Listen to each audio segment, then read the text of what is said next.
আমাদের এই ভিডিওতে আমরা জানবো বিদ্যুৎ কি জিনিস এবং তার প্রকারভেদগুলো।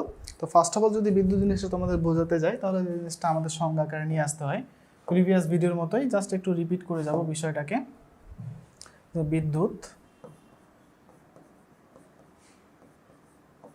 বিদ্যুৎ জিনিসটা কি? তো বিদ্যুৎ জিনিসটাকে আমরা কিভাবে বলেছিলাম যে বিদ্যুৎ এমন এক প্রকার শক্তি যাকে খুব সহজেই তাৎক্ষণিকভাবে কি করা হয়, এক শক্তি থেকে আরেক শক্তিতে ট্রান্সফার করা যায়, বা যাকে খুব সহজে তাৎক্ষণিকভাবে তাপ শক্তি, আলোক শক্তি, যান্ত্রিক শক্তি এবং গতি শক্তিতে রূপান্তর করা যায় এবং যা দ্বারা অনেক বাস্তব কাজকে সমাধান করা যায়। অবাস্তব না, বাস্তব কাজকে সমাধান করা যাবে আর কি।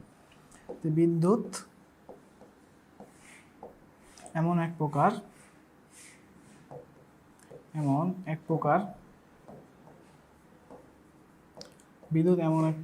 শক্তি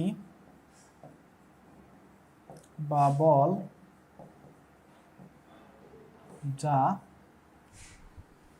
যাকে খুব সহজেই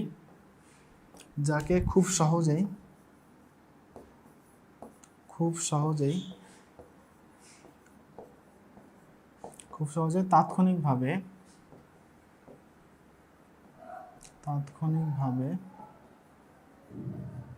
এক শক্তি থেকে অন্য শক্তিতে রূপান্তর করা যায়।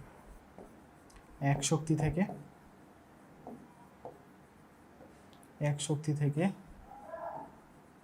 অন্য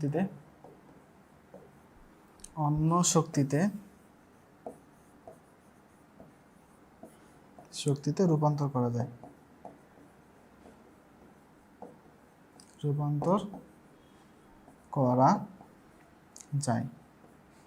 ওকে, তাহলে কি বললাম ভাইয়া, যে বিদ্যুৎ আলটিমেটলি এমন এক শক্তি বা বল যাকে খুব সহজেই তাৎক্ষণিকভাবে এক শক্তি থেকে অন্য শক্তিতে রূপান্তর করে যায়। এখন এই জিনিসটা বোঝানোর জন্যই আমরা মূললি কিন্তু এখন বিদ্যুতের আমাদের যে সেপারেশনগুলো, যে চলবিদ্যুৎ এবং স্থির বিদ্যুৎ, সেখানে আমাদের যেতে হবে। তো বেসিক্যালি বিদ্যুৎ হলো দুই প্রকার। বিদ্যুৎ কয় প্রকার? বিদ্যুৎ মেইনলি হলো দুই প্রকার। তাহলে সেই প্রকারগুলো কি? সেই প্রকারগুলো ফার্স্ট অফ অল আমি যদি তোমাদের বলি সেটা হলো স্থির বিদ্যুৎ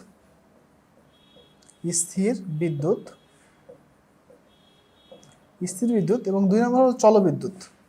কি ভাইয়া? চলবিদ্যুৎ। ঠিক আছে। তো স্থির বিদ্যুৎ জিনিসটা কি? স্থির বিদ্যুৎ হলো ওই বিদ্যুৎটাই যেটা আলটিমেটলি তার উৎপত্তি স্থলে কি থাকে, আবদ্ধ থাকে। যে যখন কোনো বিদ্যুৎ তার উৎপত্তি স্থলেই, মানে যেখানে সে তৈরি হবে ওই জায়গাটায় সে আবদ্ধমান অবস্থায় থাকবে, সেটাকে আলটিমেটলি আমরা স্থির বিদ্যুৎ বলে থাকবো। আমি আসলে স্থির বিদ্যুৎ যদি বলা যায় যে স্থির বিদ্যুৎ হলো এমন এক প্রকার বিদ্যুৎ যখন এই বিদ্যুতের যে বিষয়টা, যে চার্জ যেটা আছে, এই চার্জটা যেখানে তৈরি হবে ওইখানেই সীমাবদ্ধ থাকবে, তাকে আলটিমেটলি তার ওই অবস্থান থেকে অন্য অবস্থানে নিয়ে গিয়ে কোনো কাজ করানো সম্ভব না, তাকে আলটিমেটলি আমরা স্থির বিদ্যুৎ বলবো। এবং মনে রাখতে হবে এই স্থির বিদ্যুৎ যেটা বলি, স্থির বিদ্যুৎ যেটা হয় ম্যাক্সিমাম ক্ষেত্রে ভাইয়া এটি ঘর্ষণের ফলেই হয়। কিসের জন্য? ঘর্ষণের জন্য। আমি চলো ঘর্ষণ যদি হয় তাহলে সেখানে বিদ্যুৎ আমি সেখানে পাবো, বা ইলেকট্রিসিটি আমি সেখানে পাবো।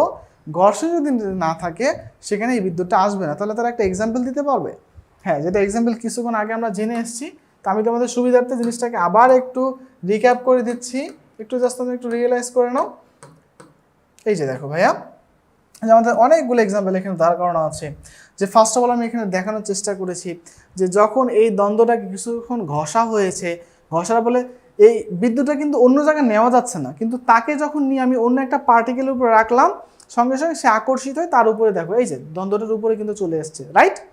যে এটাই আলটিমেটলি স্থির বিদ্যুৎ, যে সেখানে চার্জটা স্টোর হয়েছে এই কাঠির উপরেই, এই দণ্ডটার টুকরাটার উপরেই, বাট ওই দ্বন্দ্বটাকে আমি অন্য কোথাও নিয়ে কাজ করাতে আমি পারছি না।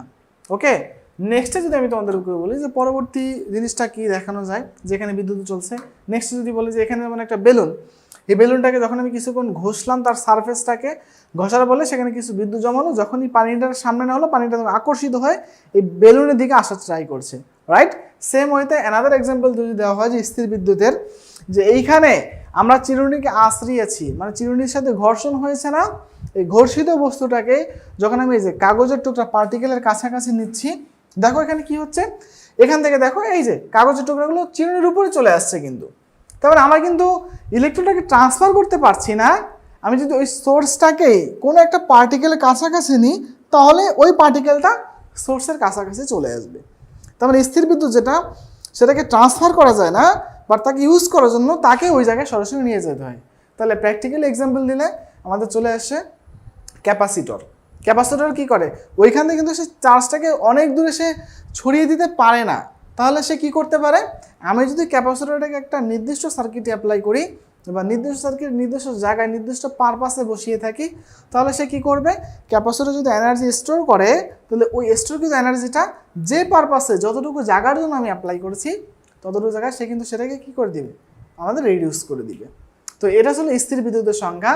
তো শর্টকাট ভাষায় বললে হলো স্থির বিদ্যুৎ হলো এমন এক প্রকার বিদ্যুৎ যা তার উৎপত্তি স্থলে কি থাকে, আবদ্ধ থাকে, যা স্থানান্তরিত হতে পারে না। তার একটা গুড এক্সাম্পল কিন্তু এটা হয়ে গেল। তো নেক্সটে যদি আমরা আরও কিছু জিনিস দেখে নিই, যে আমাদের এই বিদ্যুতের সাথে সাথে আর কি কী বিষয় আমরা জেনেছিলাম, সেখানে হলো আমাদের চলবিদ্যুৎ। তাহলে চলবিদ্যুৎ জিনিসটা কি, চলবিদ্যুৎ হলো ওই বিদ্যুৎ যেটা আলটিমেটলি কি চলমান, ঠিক আছে। তাহলে চলবিদ্যুৎ কি, তো এটা একটু লিখে ফেলি। স্থির বিদ্যুৎ হলো যখন চার্জ স্থানান্তরিত হয় না বা চার্জ আবদ্ধ থাকে আর কি, হ্যাঁ, চার্জ কি থাকে, আবদ্ধ থাকে, আবদ্ধ থাকে, হ্যাঁ, সেটাকে আলটিমেটলি স্থির বিদ্যুৎ। সেটা মেইনলি ইলেকট্রিক্যাল সার্কিটে ক্যাপাসিটরের একটা অ্যাপ্লিকেশন।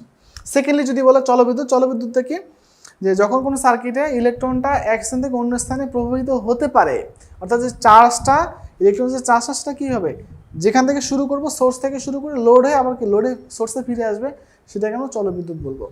তাহলে চলবিদ্যুৎ কি, যখন ইলেকট্রনের চার্জ, যখন ইলেকট্রন এর চার্জ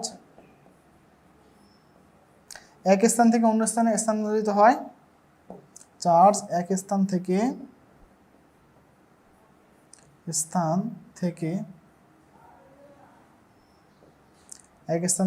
অন্য স্থানে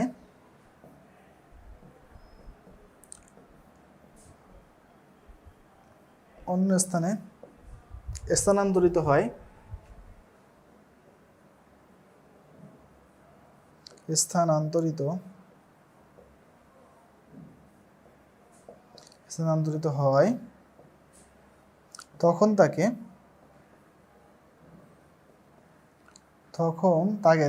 কি বলা হয়, তখন তাকে মেইনলি আমরা চলবিদ্যুৎ বলি। হ্যাঁ, আমি আসলে চলবিদ্যুতে কি হবে, চার্জটা, চলবিদ্যুৎ বলে। তার মানে চলবিদ্যুতে চার্জের যে বিষয়টা সেটা তার নিজ অবস্থানে থাকবে না, সেটা আলটিমেটলি তার নিজ অবস্থান থেকে স্থানান্তরিত বা ট্রান্সফার হবে, বা ট্রান্সফার হওয়ার একটা প্রপার্টি তার ভিতরে থাকবে আর কি, এটা চলবিদ্যুৎ। আর এই চলবিদ্যুৎটাকে মেইনলি আমাদের দুটো পার্টে আলাদাভাবে ভাগ করে ফেলা হয়। সেটা হলো আমাদের একমুখী এবং আরেকটা হলো দ্বিমুখী। আমি আসলে একটা হলো ডাইরেক্ট কারেন্ট, এনাদার পোর্শনটি হলো আমাদের পরিবর্তনশীল কারেন্ট। তাহলে চলবিদ্যুৎটাকে আমরা যদি এখানে অ্যানালাইসিস করি তাহলে কি কি আসবে, এটা একটু আমরা মুছে দিয়ে নিই। চলবিদ্যুৎ যেটা, সেখানে যে বিষয়গুলো থাকবে সেটি হলো, চলবিদ্যুৎ হলো এমন এক প্রকার বিদ্যুৎ যেটা, বা আমাদের চলবিদ্যুৎ তো ইলেকট্রনের স্থানান্তর হবে, বাট এই স্থানান্তরটা যখন একটা মুখে বা নির্দিষ্ট কোনো একটা দিকে থাকবে, অর্থাৎ দিকের কোনো পরিবর্তন করবে না, তাকে আমরা বলবো ডাইরেক্ট প্রবাহ। আর আরেকটা যেটা আছে সেটা চলমান প্রবাহ, ঠিক আছে। যখন কোনো কারেন্ট বা ডিসি কারেন্ট বা ডাইরেক্ট কারেন্টটা তাহলে কি হবে, যখন কোনো কারেন্ট তার মানের এবং দিকের কোনোরূপ পরিবর্তন করবে না, অর্থাৎ একমুখী প্রবাহতে চলবে, তাকে আমরা কি বলি, ডিসি কারেন্ট বলি। আর যখন কোনো কারেন্ট সময়ের সাথে সাথে মানের এবং দিকের উভয়টির পরিবর্তন করবে, তাকে আমরা এসি কারেন্ট বলি। তাহলে চলবিদ্যুৎটাকে দুটো পার্টে ভাগ করে ফেলা যায়। সেটা কি, সেটা হলো আমরা চলবিদ্যুৎটাকে দুই ভাগে ভাগ করি। চলবিদ্যুৎ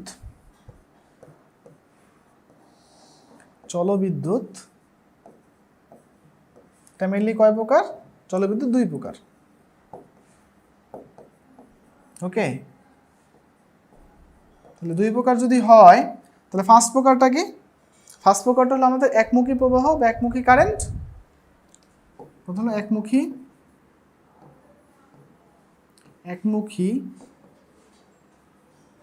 মুখী বা ডাইরেক্ট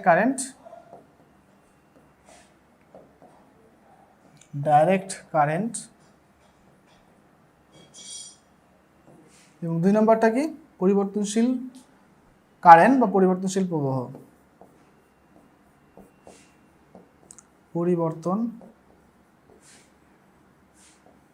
পরিবর্তনশীল প্রবাহ বা কারেন্ট। ঠিক আছে, তো এই হলো মেইনলি বিষয়। তাহলে চলবিদ্যুৎ যেটা, ফার্স্ট কি একমুখী কারেন্ট, একমুখী বা ডাইরেক্ট কারেন্ট, সেকেন্ডলি কি পরিবর্তনশীল প্রবাহ বা কারেন্ট আর কি। ঠিক আছে, তাহলে একমুখী যেটা সেই জিনিসটা কি, একমুখী হলো, তাহলে প্রশ্নে বলা আছে ডাইরেক্ট বা একমুখী, মানে একটা মুখী থাকবে, মানে কারেন্ট যেটা প্রবাহিত হবে সেটা যে কোনো এক সাইডে প্রবাহিত হবে, এরকমটা না যে সময়ে বাড়ার সাথে সাথে তার মানেরও পরিবর্তন হচ্ছে, দিকেরও পরিবর্তন হচ্ছে। তাহলে এর ওয়েভ শেপটা দিয়ে বুঝালে জিনিসটা সহজ হয় আর কি, একমুখী প্রবাহটা। তাহলে এই হলো আমাদের একটা নর্মালি সার্কিট। এই সার্কিটে আমাদের যদি আই পরিমাণ কারেন্ট ফ্লো হয় সময়ের সাথে সাথে, এবং এটা যদি 5 ভোল্ট হয়, কিন্তু তুমি দেখো সময়টা তোমার কাউন্ট করা শুরু করেছো তুমি 0 থেকে, এটা হলো 0, সময়কে তুমি এখন ভাগ করছো, এখানে 1 সেকেন্ড, এখানে 2 সেকেন্ড, এখানে 3 সেকেন্ড, এটা 4 second, and this is the 5 second. এখন তুমি সময়ের সাথে সাথে সামনে আগে বাড়ো, তো তুমি যখন 1 সেকেন্ড সময় অবস্থান করছো তখন দেখো তো কারেন্ট বা ভোল্টেজের মান কত, 5 ভোল্ট, এটা অ্যাম্পিয়ার, হ্যাঁ 5 অ্যাম্পিয়ার। তাহলে 1 সেকেন্ড সময় তুমি যখন আছো তখন কারেন্টের মান কত, তখন 5 অ্যাম্পিয়ার। অর্থাৎ যে কারেন্ট সময়ের সাথে সাথে তার মানেরও কোনো পরিবর্তন করবে না এবং দিকেরও কোনো পরিবর্তন করবে না, তাকে মেইনলি আমরা একমুখী কারেন্ট বা ডাইরেক্ট কারেন্ট বলে থাকি, বা একমুখী প্রবাহ বা ডাইরেক্ট প্রবাহ বলে থাকতে পারি, বা একমুখী বিদ্যুৎ বা ডাইরেক্ট বিদ্যুৎ বলতে পারি। তো 2 সেকেন্ড সময় তুমি যখন আসবা তখন দেখো এই ফ্লোটা কতটুকু রয়েছে, ঠিক 5 অ্যাম্পিয়ারের কি সীমাবদ্ধ রয়েছে না, 5 অ্যাম্পিয়ার কিন্তু সীমাবদ্ধ। অলসো আমরা যদি 3rd সেকেন্ডের কথা বলি, 3rd সেকেন্ডে দেখো এই ভ্যালুটা কিন্তু কোনো চেঞ্জ হয় নাই, ভ্যালু কিন্তু অবশ্যই যতটুকু জায়গা রয়েছে সব জায়গায় কিন্তু সে কি বিদ্যমান রয়েছে। 1 সেকেন্ড যদি আমি এখানে 5 সেকেন্ডের কথা বলি, সেখানেও কিন্তু তার আগে যা মান ছিল এখানেও সে একই মান। তার মানে ডাইরেক্ট কারেন্ট হলো সেই কারেন্ট যেটা তার মান পরিবর্তন হবে, সময়ে পরিবর্তন হবে, বাট তার মানেরও কোনোরূপ আলটিমেটলি পরিবর্তন হবে না। এবং 1 সেকেন্ড তার সাথে আমি যদি পরিবর্তনশীল প্রবাহটার কথা বলি, তাহলে পরিবর্তনশীল প্রবাহটা জাস্ট এইরকম একটা প্রবাহ আসবে, এইরকম একটা প্রবাহ আসবে, সেই প্রবাহটা কি এইভাবে চলতে থাকবে, এইভাবে চলতে থাকবে। ঠিক আছে, তাহলে পরিবর্তনশীল প্রবাহ হলো এমন এক ধরনের প্রবাহ যে প্রবাহটা সময়ের সাথে সাথে তার মানেরও পরিবর্তন করবে, দিকেরও পরিবর্তন করবে, এটাকে আলটিমেটলি আমরা কি বলবো, এসি কারেন্ট বলবো। তাহলে তুমি একটু দেখো, এখানে তুমি 1 সেকেন্ড চিন্তা করো, আমি একটু অন্য কালার নিই, জিনিসটা একটু ভিজুয়ালাইজ করা আমাদের জন্য একটু ইজিয়ার হবে। দেখো এখানে আমি 1 সেকেন্ড নিয়েছি, ঠিক আছে, এখানে আমি 2 সেকেন্ড নিয়েছি, এখানে 3rd সেকেন্ড নিয়েছি, এখানে 4th সেকেন্ড, এখানে 5, এখানে 6, দেন এখানে 7, এখানে 8, 9, 10 and also 11। তুমি একটু তাকাও তো ভাইয়া, আমি যদি এই বরাবর সর্বোচ্চ ভ্যালু 5 ভোল্ট বলি, এটা ভোল্টেজের সাপেক্ষে বলি, ঠিক আছে, তাহলে এই নিচের দিকে এই মানটা কি আসবে, রেফারেন্স থেকে নিচের দিকে যদি আসে তাহলে নেগেটিভ, রেফারেন্স থেকে উপরে গেলে পজিটিভ, তার মানে এখানে আলটিমেটলি কি আসবে, এখানে আসবে নেগেটিভ। তো তুমি একটু তাকাও, তুমি যখন 1 সেকেন্ড সময় অবস্থান করছো তখন তোমার এইখানে মান কত, 5 ভোল্ট কি হয়েছে না, এটা হতে পারে 4.5 ভোল্ট, আমি ছিল 5 ভোল্টের কাছাকাছি। তুমি যখন 2 সেকেন্ড অবস্থান করছো তখন দেখো তো তুমি সর্বোচ্চ মানটা পেয়েছো, তার মানে তুমি যখন সময় পরিবর্তন করলা তার মানের আলটিমেটলি কি হচ্ছে, পরিবর্তন হচ্ছে। এখন দিকের বিষয়টা নিয়ে আসি, দিকের বিষয় কি, আমি যখন 5 সেকেন্ড সময়ে আসছি তখন দেখো এই মানটা নিচে চলে আসছে, রাইট, অর্থাৎ এই বরাবর, মানে এখানে কি -4.5 সেকেন্ড হবে। তার মানে দ্বিমুখী প্রবাহ বা পরিবর্তনশীল প্রবাহ হলো সেই প্রবাহ যে প্রবাহতে আলটিমেটলি মানেরও পরিবর্তন হয়ে যায় এবং দিকেরও আলটিমেটলি কী হয়ে যায়, পরিবর্তন হয়ে যায়।